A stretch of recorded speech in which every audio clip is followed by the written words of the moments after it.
This video focuses on auditing an organization's manufacturing process. In this video, we specifically focus on how non-conforming product is disposed of. The auditor is questioning the relevant area supervisor. Watch this video and identify whether the auditor audits this activity effectively. Can you explain the process of how you dispose of non-conforming products? Yeah, so as I showed you earlier at the machines, any non-conforming product is brought to here and it's put within the relevant bin within this area, because we can regrind some of the material and we can reuse it. Okay, and how do you know the percentage of regrind allowed by customer specifics? Our main customer allows us to use 10% regrind material in any of their automotive products. Okay, I'll follow up on that and just make sure. Yeah. And then what about non-conforming assembled products? Yeah, so this is an example of it. This has got inserts molded into it. So with this, we cannot regrind it. So that goes into this bin, and then on a weekly basis, this is taken away by a waste contractor. They take it away and they would dispose of it on our behalf, because the metal insert means we cannot regrind it. Right. So before it goes to your recycling company, you guys make the product unusable, correct? You render it unusable? No. So that's a finished saleable product that we make. But as you can see, it's got a problem with the insert. So that just goes into the skip and is taken away by the waste contractor.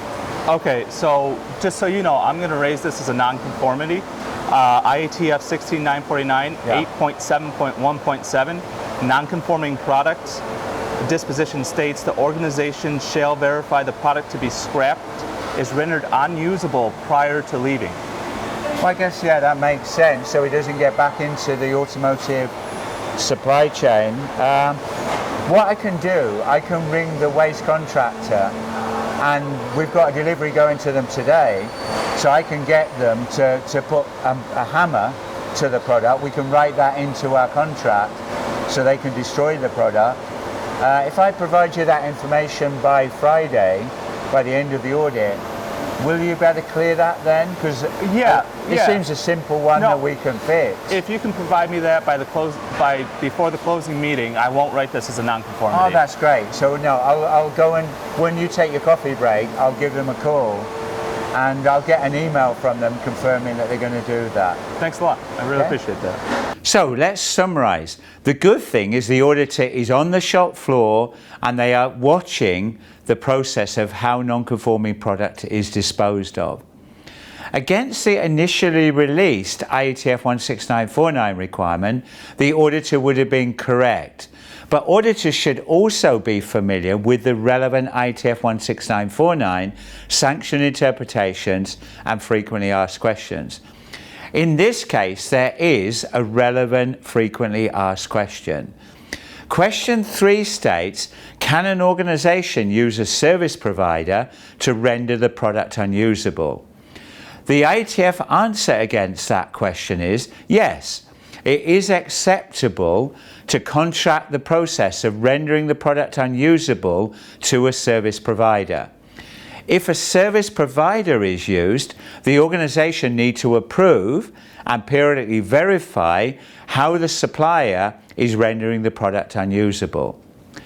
Also, the auditor was incorrect in stating that non-conformities can be closed out during an audit. In particular, for third-party audits, it's forbidden for auditors to close out findings during an audit. An organization needs to take time to analyze the non-conformity, take any relevant correction, and then apply their problem-solving techniques to get to the root cause of the problem and take systemic corrective action to ensure the problem will not reoccur. This cannot be done immediately. So let's summarize the key learning points. As well as auditors being fully familiar with the requirements of ISO 9001, IATF 16949 and relevant customer-specific requirements, auditors should also be familiar with relevant sanction interpretations and frequently asked questions. In any IATF 16949 audit, nonconformities cannot be closed within the duration of an audit.